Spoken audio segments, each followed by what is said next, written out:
Seu nome? Eu me chamo Maria Antonieta Portocarreiro. Nome artístico? Daí, Tônia Carreiro. Maria Antonieta foi um anagrama, né? Foi tirado Tônia. E de Portocarreiro, só o Carreiro. Tônia Carreiro. Por favor, fale-me dos seus ancestrais, suas origens familiares. É engraçado que eu, de olhos azuis e cabelo louro, que sempre tive. Depois é claro que no Brasil a gente vai escurecendo um pouco o cabelo, ficou castanho claro. E agora eu pinto mesmo, né? Aliás, sempre pintei, desde que entrei para o teatro. Eu não me lembro de ter deixado jamais cabelo branco aparecer. Mas é engraçado, é curioso que eu deveria ser filha de estrangeiros. Mas não, não sou. Tem longe na minha casa portugueses, franceses e espanhóis. Eu sou muito latina e de temperamento também. Seus pais, nome e profissão deles? Meu pai era general do Exército, morreu general do Exército. Me lembro muito bem dele capitão. Quando eu nasci, ele era capitão. Morávamos na Fortaleza de São João, moramos em Piquete, São Paulo, ele era transferido. Depois, ele preferiu entrar para se reformar, entrar só para o magistério. Foi um grande professor de topografia. O nome dele? Ele se chamava Hermenegildo Portocarreiro. Mãe é Zilda Portocarreiro, muito convencional, muito restrita, muito rigorosa nos seus hábitos. Dizia, não, mulher casada, mulher separada na minha casa não entra. Coitada, me casei 3 vezes. Local e data do seu nascimento? Eu não escondo idade porque a imprensa me fez essa gentileza de ir na escola. Eu acho que com ninguém mais fizeram isso. Foram na escola, onde eu estudei, todo mundo sabia que eu era normalista. Isso me dá uma certa distinção das outras. Com ninguém se comete essa indiscrição. Cada uma diz a idade que quer dizer. Eu não posso, porque tem gente que vai somar e vai saber. Além do mais, foi uma libertação muito grande. Quando eu senti que eu era amada igualmente, respeitada, velha, que alegria. Não é a idade que faz a pessoa, é a cabeça, não é? Então eu sou de 23 de agosto de 1922. Fale-me da sua infância. Como foi? Éramos muitos primos numa casa muito alegre em São Francisco Xavier. Essa casa não existe mais, era da minha avó. E ali morávamos 13 crianças, 14. Uma vez eu contei, era com os filhos dos empregados, que também eram amigos nossos. E os empregados eram muitos antigamente, né? A casa da minha avó tinha 6 empregados. Então tinha filho, sobrinho, parente. Nós, primos, só primos, éramos 13. Mas depois tinha uns 6 agregados. O local ainda não foi dito. Na rua 24 de Maio, no Riachuelo. Não é Tijuca, Riachuelo. É perto do Meier. Rio de Janeiro. Eu sou suburbana de nascimento. Mas nessa época, o subúrbio era o Rio de Janeiro bem tranquilo. Era o Rio de Janeiro de mangueiras. Nós pegávamos no pé todas as frutas. Nós fomos crianças muito felizes, no sentido de ter terra por perto, abrigo. Nunca fomos ricos. Ninguém da minha família foi rico. E até hoje não somos. Mas tivemos sempre o ideal da vida, que eu acho que é o ideal. Não faltar nada, não sonhar com coisas impossíveis. Esse é que eu acho que é a vida, entende? É não sonhar de ficar milionário. Se ficar, por acaso, saber equilibrar sua vida afetiva com o dinheiro, que é coisa tão difícil. Seus estudos?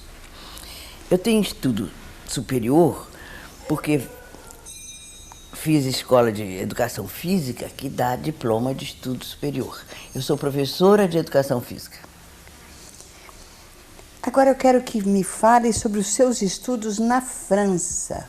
Eu me casei com 17 anos. Por uma questão de independência, querer sair, ter a minha vida pessoal, e em casa era impossível. Minha mãe, muito convencional, me restringia os movimentos, meu pai não dizia nada. Soprava, deixava que ela resolvesse tudo. Essas questões que eu digo, as questões morais, eram com a minha mãe. E eu vou lhe dizer, eram de rédea presa. Então eu precisei me soltar no mundo. Olha, basta dizer que aos 7 anos eu pedi à minha mãe, eu queria estudar balé, eu adorava dança. Ela falou, Deus me livre, essa menina vai acabar num palco. Se eu deixo ela estudar balé, ela acaba no palco. Minha mãe sabia que eu acabaria no palco. Foi contra minha carreira até ela morrer. No entanto, depois que morreu, eu descobri debaixo da cama dela uma porção de álbuns, recortes meus, de todo o meu sucesso, de todas as coisas. Quando ela foi me assistir a primeira vez, falou, você tem jeitinho.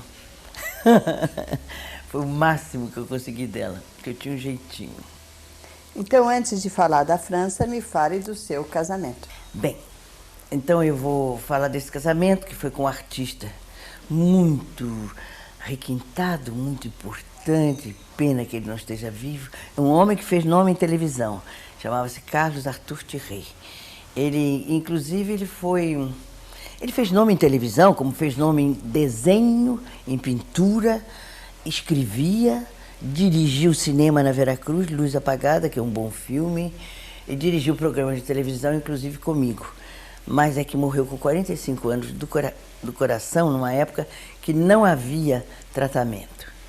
Era um artista desesperado, um homem interessantíssimo, talvez a pessoa mais interessante com quem eu convivi.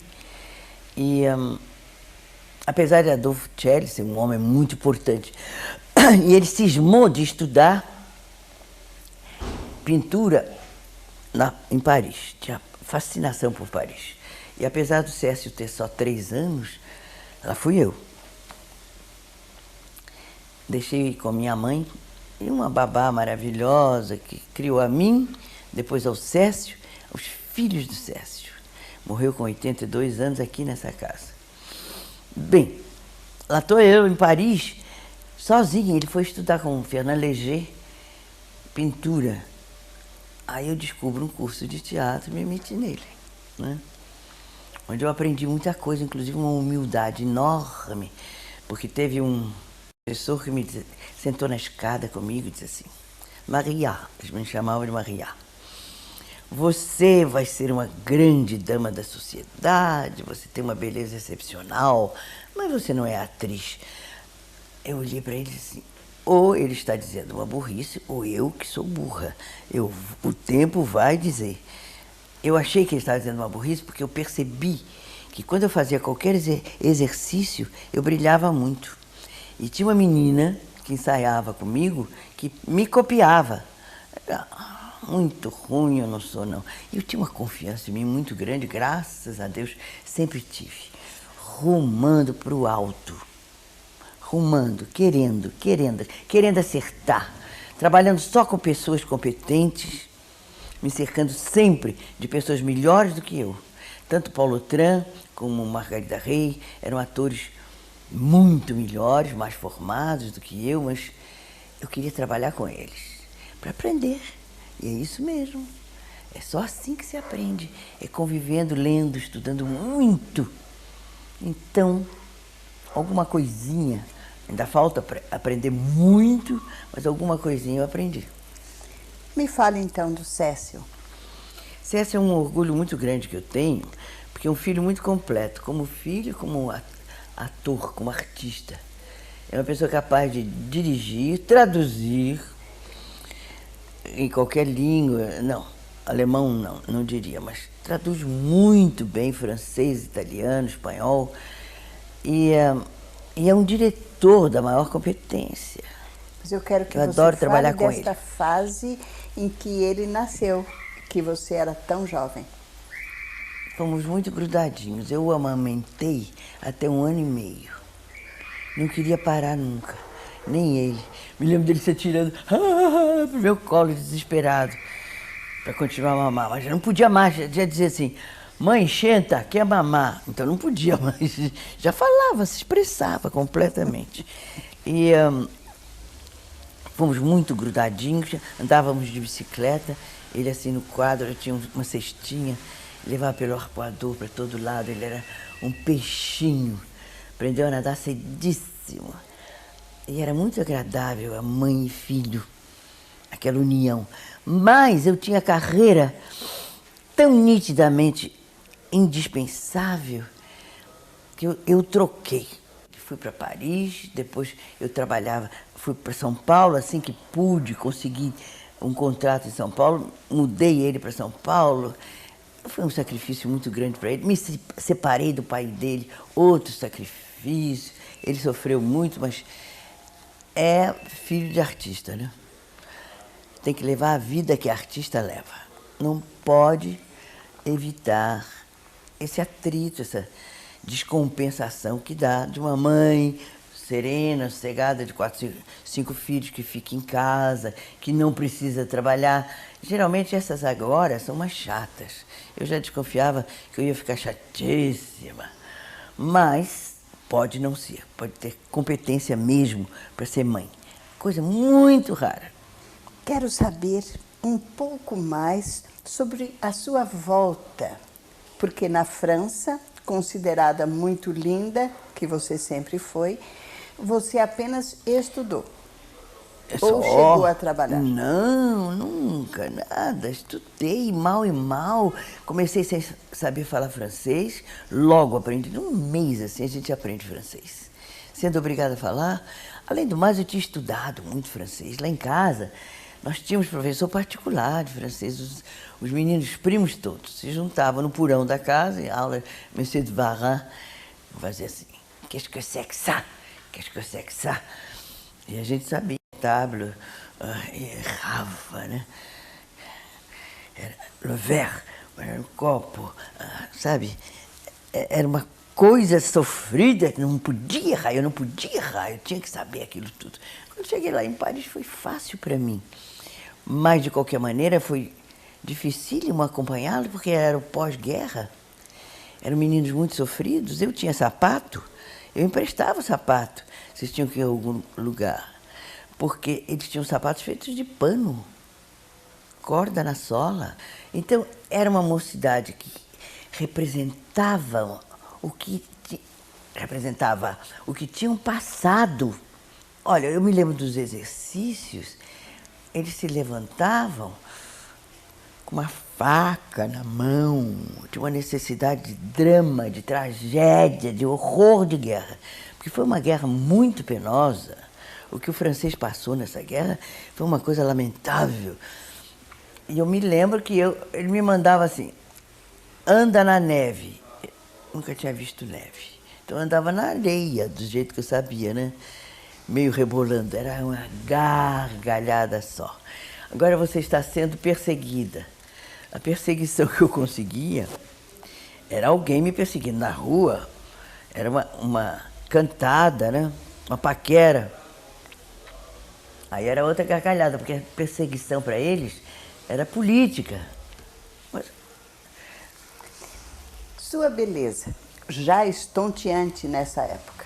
Foi uma coisa com 24 anos eu era bem bonitinha mesmo, modéstia à parte. E isto ajudou? Sempre. A beleza só ajuda. Em todas as circunstâncias, a beleza abre as portas. Ai daquela que não é bonita, sabe que não é, e que tem que lutar só com talento. Porque lutar com talento e beleza... Eu me lembro que Vinícius de Moraes me chamava talento e formosura. É um apelido que ele dá. Vem cá, talento e formosura. Porque eles achavam, um grupo de amigos que eu tive, extraordinário grupo de amigos, eles achavam que eu juntava uma coisa a outra, que isso era uma raridade na vida. Realmente é. Mas você vê sim que tem gente talentosa muito linda. Muito. Não tem pouco, não. Tem muito. Agora, desenvolver o talento, como eu tive a oportunidade de desenvolver, numa época que éramos poucas, que tínhamos coragem de fazer, com licença, você é atriz. A mãe contra, o pai não diz nada, o marido acaba com o casamento. É muito difícil você continuar na vida artística quando tem tudo contra. E por isso você leva a sério.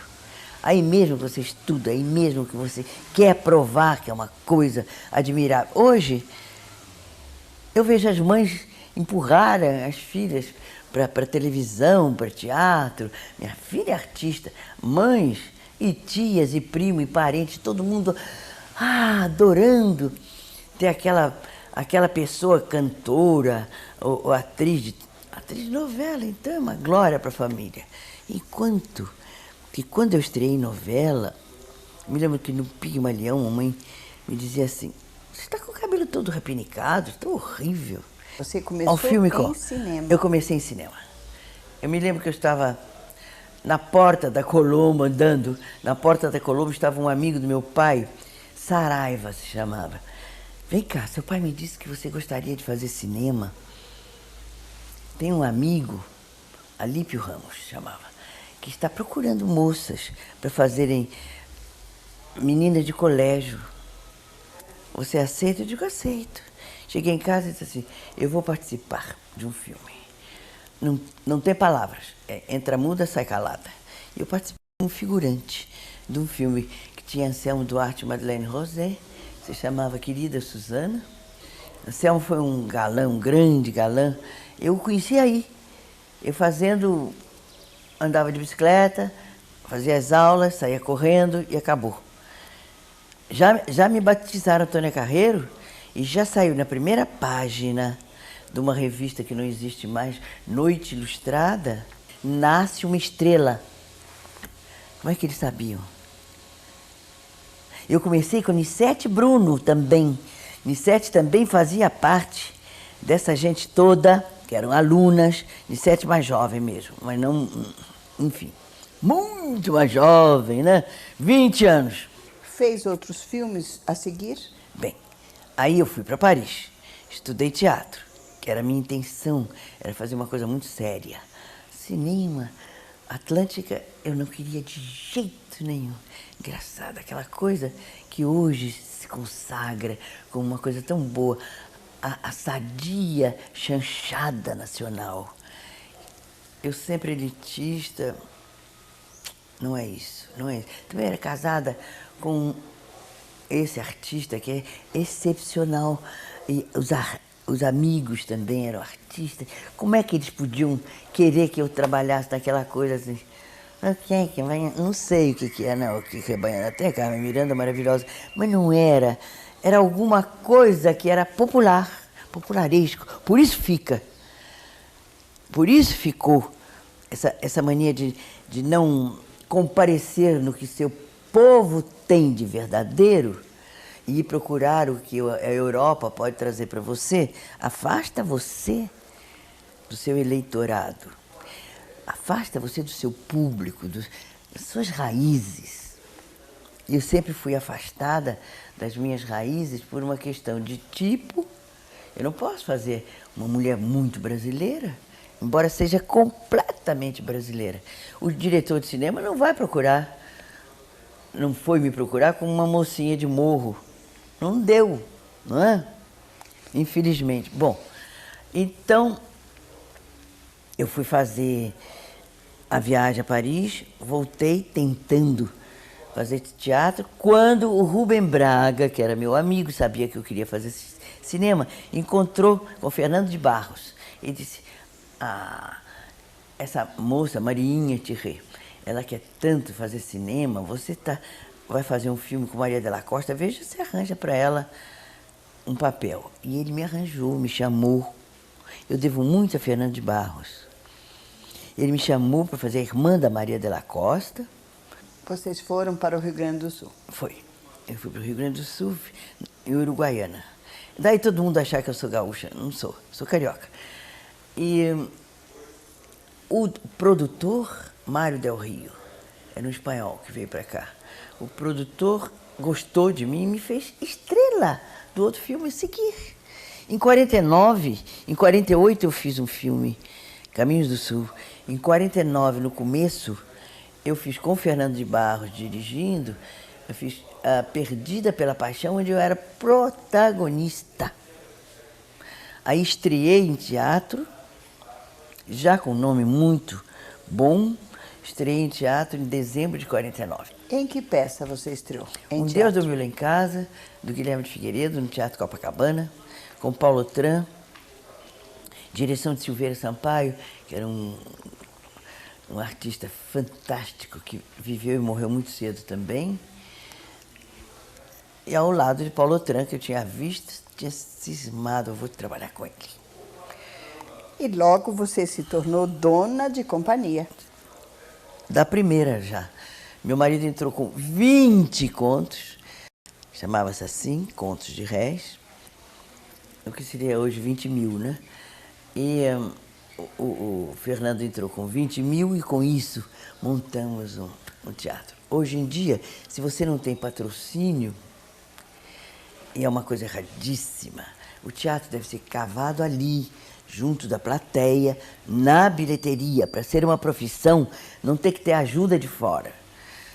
Tem que voltar a esse tipo de teatro que nós fizemos, essa coisa de patrocínio, de esperar um dinheiro, está todo mundo desinteressado. Só começam a trabalhar de quinta a domingo, quando na realidade nós trabalhávamos terça, quarta, quinta, 2 sessões, sexta, sábado, 3 sessões, domingo, 2, e vivíamos disso. Muito bem, fiz muito dinheiro, vivi muito bem fazendo teatro. Vamos lembrar as principais peças dessa época? Essa época eu fiz, foi assim, quer ver? Eu fiz 4 peças nacionais. No primeiro ano que eu fiz teatro, não completei um ano, já parei. 50. 51, 52, 53, 54, Veracruz. Só. Então eu não sabia nada de teatro. Daí a minha humildade enorme junto às pessoas que faziam teatro bem. Primeiro, tinha aquela experiência de Paris. Não, você não pode ser atriz. Segundo, mas estreiei muito bem, ganhei o prêmio de revelação de teatro do ano. Mas essa coisa de ir fazer cinema, eu me apaixonei por cinema. A minha verdadeira vocação era ser atriz de cinema. Eu sei disso. Amo trabalhar num filme com toda a dedicação. No entanto, fiz 15 filmes no máximo. Mas, então eu fiquei na Veracruz, nem pensava mais no teatro. Se bem que todos os ensaios que eu podia assistir de teatro, eu ia ver Cacilda Becker, ensaiando, vendo como é que era uma grande atriz, que eu queria ser. Tanto que mais tarde, Adolfo Celli tinha um caso com Cacilda Becker, e eu me apaixonei por ele, ele por mim. Ele deixou a Cacilda por mim. Eu fiquei casada com o Celli mais de 10 anos. Foi meu mestre, meu professor, pessoa importantíssima na minha vida. Dirigiu meu primeiro filme na Veracruz. Foi aí que nos apaixonamos perdidamente. Eu nunca me apaixonei tanto por alguém como me apaixonei por Adolfo Celli, que é um morto agora, cedo, morreu com 60 anos. Ele foi um ator excepcional, um diretor que nos ensinou tudo. Nos pegou pela mão e nos fez entender o que era teatro. A Cacilda também. Então, depois que ele morreu, já tinha separado de mim há muito tempo, o que me deu uma dor de cotovelo, não tem tamanho. Eu encontrei Cacilda, conversamos muito. Eu disse, Cacilda, tudo quanto eu queria quando eu fiquei com o Celli era ser você. Ela falou assim, eu já sabia disso. Era uma mulher muito engraçada. Não era isso que eu queria dizer a ela, não é ser ela, né? Eu queria ser boa como ela foi. Séria, competente, capaz. Mas, de qualquer maneira, foi uma coisa que marcou muito ver os grandes atores do TBC. O TBC era o Teatro Brasileiro de Comédias. Foi fundado em São Paulo e foi o cerne de todo bom teatro que se faz até hoje. Quero que você cite filmes que que você fez na Veracruz. Na Veracruz eu fiz Tico Tico no Fubá, com direção de Adolfo Celli. Eu fiz Apassionata, direção de Fernando de Barros ainda. E fiz É Proibido Beijar, com direção de Hugo Lombardi, pai de Bruna Lombardi. Eu fiz esses 3 filmes e quando nós nos preparávamos para fazer um filme de... Celli ia fazer comigo, Ana Terra, de Érico Veríssimo, a Veracruz faliu. Faliu por quê? Eu vou fazer uma espécie de denúncia que todos os países sul-americanos podem fazer. Por que não há mais cinema? Esse Mercosul para o cinema é tão pouco. Por que há tão pouco cinema no Brasil quando a gente vê que pode brilhar lá fora, desde Anselmo Duarte, que conquistou Palma de Ouro em Cannes, Lima Barreto, que também fez o Cangaceiro, ainda na Veracruz. Por que parou tudo? Porque, de repente, na Terra não pôde ser feito. Porque o americano pagou para o FMI só nos emprestar dinheiro na condição de não se fazer cinema. O americano é amigo do cinema dele, da cultura dele. É uma parte do mundo tão inteligente que chegou à conclusão de que a cultura é a maior divulgação de um país. Por que o Brasil, naquela época, não resistiu? Por que na hora de se tomar dinheiro emprestado, precisava tomar, não se trocou pelo nosso café, nossas areias monazíticas, pelo nosso ouro, por tanta coisa que esse país tem? Mão de obra, não é? Não se deu emprego, nada. Todo mundo pensa só em enriquecer depressa. E os Estados Unidos pensaram em enriquecer depressa? Não. No mesmo tempo que nós temos, eles têm lá. Nesses 500 anos de civilização americana, eles foram atrás do que era bom e respeitável. Nós vamos aprender com eles a ser gente respeitável, porque hoje não somos, não. Hoje, quando eu viajo, eu sinto nitidamente que esperam de mim que eu seja uma europeia e, de repente, sul-americana é cucaracha. É um negócio secundário para eles. Nós não conseguimos nos impor respeitosamente. É raro, não é? Um filme com Central do Brasil. Coisa rara, que vai e diz assim, olha, o Brasil aponta suas tristezas, aponta com orgulho de saber ser artista e mostrar ao mundo assim, olha o que a gente passa. E num filme rigorosamente perfeito, aí é que é. Mostra a categoria que a gente tem, porque tem um diretor assim. Porque tem um diretor assim. E tem vários diretores bons. E teríamos muito mais. A Veracruz faliu em 54. Agora você vê quanto tempo teríamos de cinema. Não é? Porque eles não sabem barganhar. Eles trocam, sim, abrem mão do cinema, mas o dinheiro vem. Para quem? Bolso de 3 ou 4. É uma coisa muito triste.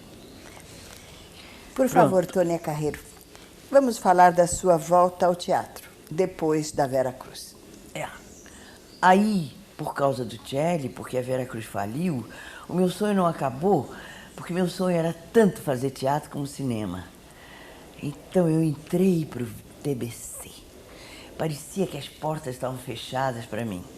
Bastou a Veracruz fracassar, Franco Zampari, aquele grande mecenas do teatro, era um italiano que veio para o Brasil e fez tanto dinheiro que dizia assim, ele e Francisco Matarazzo, um ficou com o museu, o outro ficou com o teatro e cinema.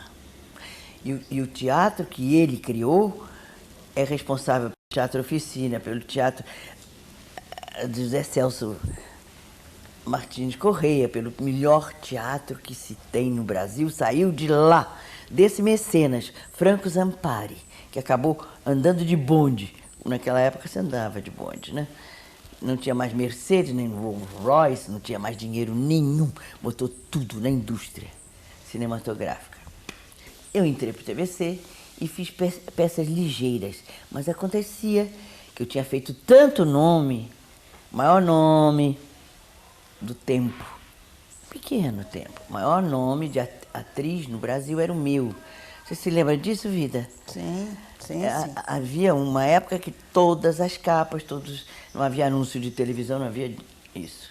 Depois se repetiu, um pouco por causa da televisão.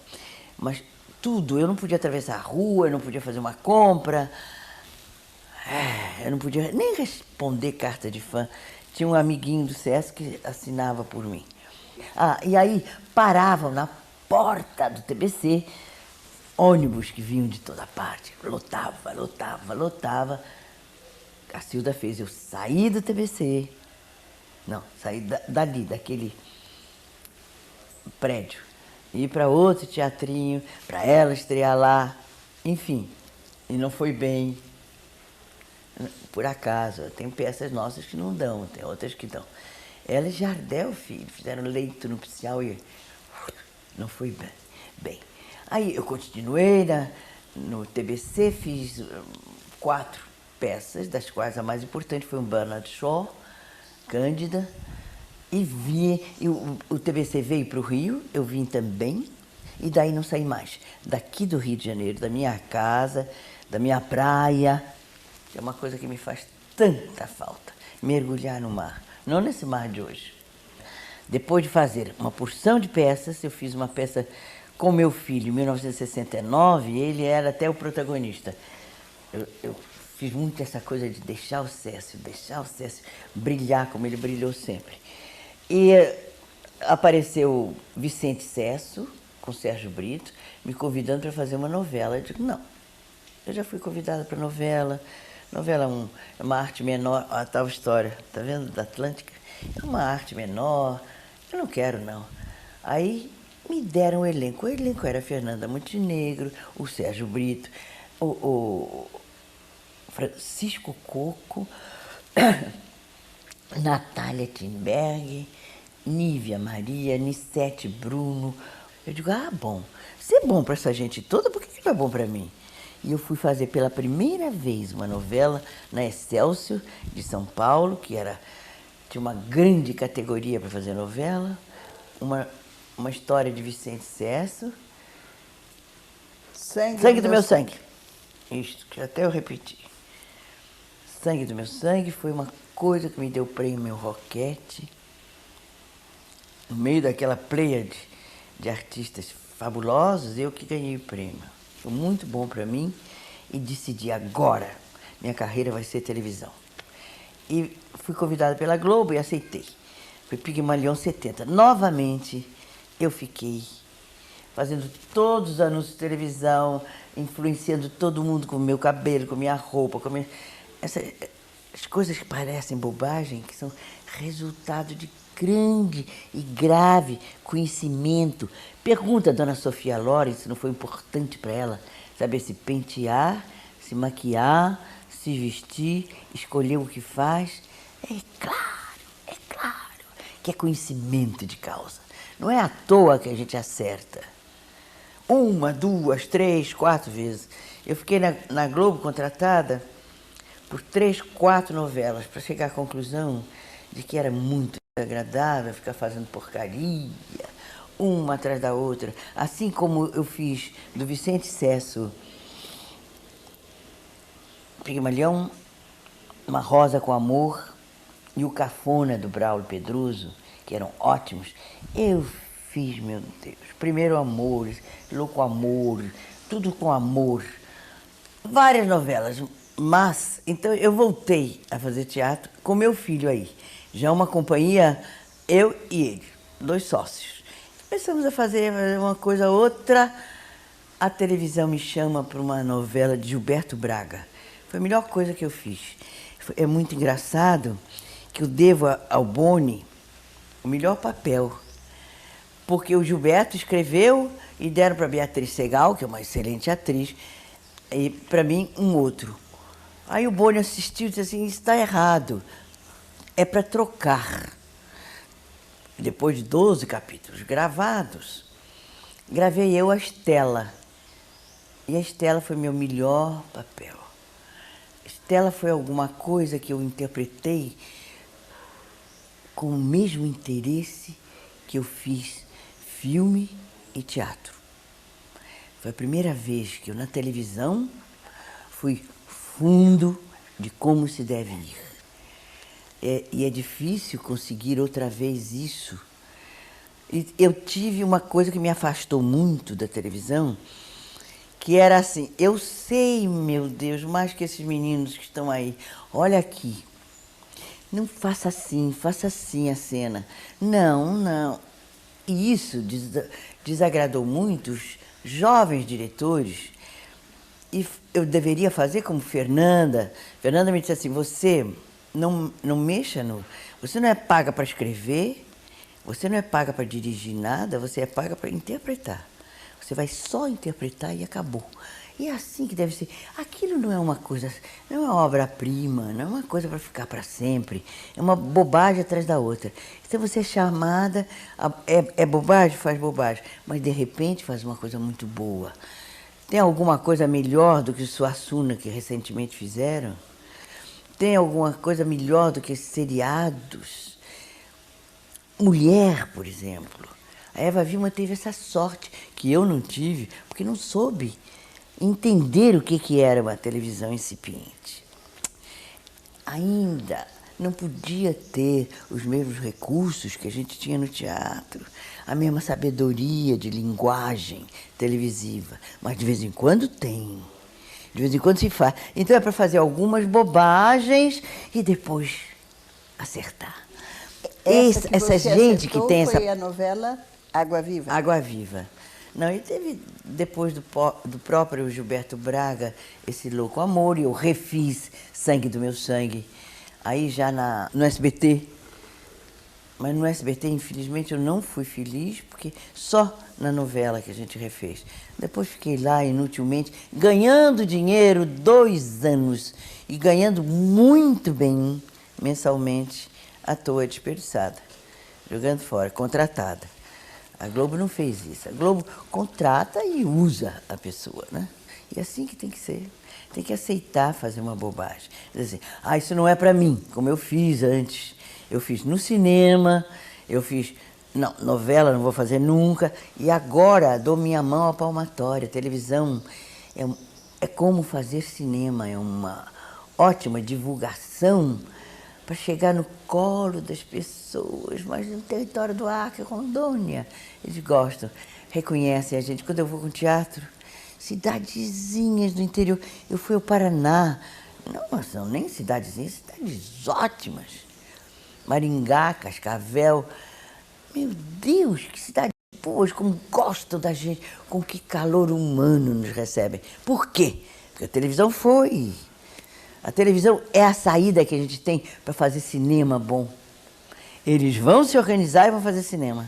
Sua volta ao teatro neste momento? Nesse momento qual? A peça que você está fazendo. A peça que eu estou fazendo é uma coisa, é uma obra-prima americana. Porque não há ninguém para escrever melhor sobre teatro que o teatro americano. Agora eu estou fazendo um Albee, Edward Albee, que é uma crítica para a sociedade tão importante que critica a nossa sociedade, a nossa família agora, aqui. E eu estou fazendo o popular teatrão, que é uma coisa tão rara. É o teatro de responsabilidade, do texto importante, da interpretação importante, do cenário, tudo conjuminado como deve ser. E eu tenho intenção de refazer com um grupo sólido, outra vez como foi o TBC. Não é voltar, é refazer, renovar. Eu tenho 2 intenções, fazer só esse teatro bom e fazer televisão muito bem. O nome dessa peça que você está fazendo? Um equilíbrio delicado, A Delicate Balance, de Edward Albee. Falemos dos seus prêmios. Eu tenho encomendas, eu tenho prêmios. Eu tenho sim. No tempo que havia Molière, eu ganhei 2. Eu trabalhei no Maison de France durante 6 anos, eu fiquei lá. Fiz muita peça francesa. Do estado de São Paulo eu tenho. Eu tenho velho guerreiro. Eu tenho a PCT, que é as melhores de teatro de São Paulo, daqui. A PETESP de São Paulo, a PCT daqui. Olha, não sei quantos. Não guardo muito isso, não. Eu recebi Legião de... Como é? Ai, meu Deus. Des Arts et Lettres, da França. Eu recebi aqui um prêmio do mérito militar. Você pode me dizer por quê? Não sei, por causa dos meus pais, meus tios, meus irmãos, todos do Exército. Eu sou de uma família de professores militares. Meus 2 irmãos, professores militares. Eu tenho um irmão coronel, outro que morreu coronel. E, tudo no Exército, tudo milico, bem bitolado. E eu, com licença, abri. Volto a uma pergunta. Quero saber sobre a sua beleza e a sua vaidade. 2 coisas famosamente comentadas. Vaidade? Eu tenho uma vaidade muito grande de melhorar cada vez mais como ser humano, de olhar para os outros, parar de olhar para o próprio umbigo, olhar para os outros. Depois, quando a gente é mãe, é uma coisa, pode ser mãe muito jovem, como eu fui com 19 anos, mas pode-se ser avó, bisavó, como eu sou agora. Eu tenho 4 netos, um filho, 4 netos, dos quais uma moça me deu 2 bisnetos. Eu acho tão importante quanto a carreira. Você deixar uma descendência e vê-la ali, ao lado. Estão perto de mim, eu posso influenciá-los, eles vão ao teatro me ver. Que maior alegria do que estar viva e vital. E isso para mim é tão importante quanto a minha carreira. Viver muito para dizer alguma coisa. Senão, viver muito para quê? Eu cuido da minha saúde, essa minha vaidade. Eu acho que através de um corpo sadio, você tem a possibilidade, não vou repetir mens sana in corpore sano, não é só isso, você tem a possibilidade de estudar mais, de se aprimorar, de saber do que está fazendo, que diabo, não é só fazer, é saber o que está fazendo, se é bom o que está fazendo. Julgar, ser capaz de julgar quanta porcaria eu fiz, mesmo em teatro, me saí mal muitas vezes, mas saí muito bem muitas vezes. Está me falando em prêmios, eu esqueço. Mas se você me perguntar quantas vezes você se deu mal em teatro, eu não consegui fazer um Shakespeare, eu fiz 2 Shakespeares, eu não consegui fazer o primeiro muito bem. A Desdémona que eu fiz era fraca, porque a Desdémona é um personagem fraco, não é para mim. Eu sou um temperamento muito forte. Eu quis dar uma força que a Desdémona não tem. Era uma menina frágil. Eu era uma menina quando fiz, mas fiz mal. Todo mundo quer ver a protagonista bela, formosa, amando, beijando muito. Imagina se eu posso fazer amando e beijando muito. Agora chega, né? Já beijei muito. Já até me deixei influenciar. Uma coisa que acontece na vida da gente é se apaixonar por aquele ator que a gente está beijando todo dia. No dia seguinte que para de beijar, acabou. Acabou a paixão. É uma coisa bonita isso, né? Inerente à nossa profissão. Eu me apaixonei pelo Paulo Otran loucamente, porque trabalhava com ele. E, de repente, ele veio ser só meu companheiro. Companheiro da vida toda, né? Paulo Otran é um ator excepcional, com quem eu tive a sorte de sempre contracenar. Mudando o rumo da conversa, Deus, o que é para você, Tônia? Está dentro da gente uma parte de luz. Uma parte que a gente procura o melhor dentro de si. Isso para mim é que é Deus. Você foi dotada de Deus. Deus está na gente. Nós somos divinos porque nascemos sem saber como, nem para onde vamos. Essa inquietação é que nos torna místicos e misteriosos. Que coisa bonita você nascer Agora, se lembrar do irmão, do amigo, da pessoa da rua, ter cuidado com o próximo. Parece que eu sou uma santa. Não sou, eu sou sujeita. Como vocês, como quem me ouve, é sujeita, é claro, os pecados de todos nós. Eu gostaria de acabar dizendo para você uma frase de Oscar Wilde, que é: todos nós vivemos no lodo, mas alguns olham para as estrelas. Mais um minuto para você analisar-se. Quem é exatamente a grande Tônia Carreiro?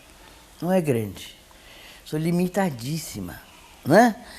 Entre as pessoas corriqueiras eu me destaquei.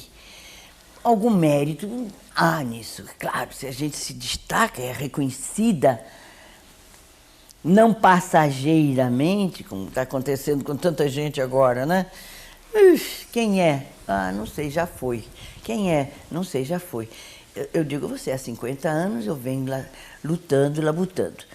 Eu acho que eu terminei muito melhor sem me examinar mais. Fazendo...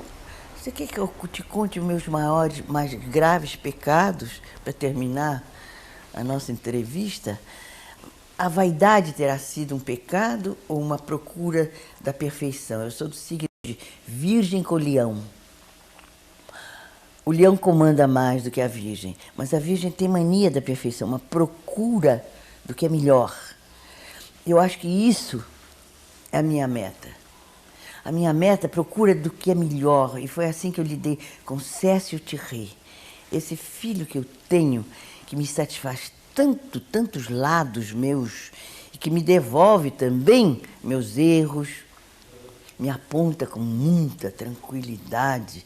Hoje em dia o que eu tenho é uma tranquilidade para ver a vida muito mais próxima de como ela é do que eu via. A gente jovem tem muita ilusão, muita bobagem na cabeça, e graças a Deus. Que boas foram as minhas bobagens, como eu amei, como eu gostei de amar. Errado, certo, que importância tem, não é? O importante é você amar. O amor está acima de todas as coisas. E esse amor que eu tenho por aquela filharada que eu considero filharada, porque vieram todos da minha força. O pai do meu filho não queria ter filhos. Eu escondi até o 4º mês. Então foi a minha força de querer também que fez eu ser mãe, avó, bisavó, atriz. Tônia Carreiro, foi uma honra estar aqui com você. Muito obrigada. Bondade sua, obrigada.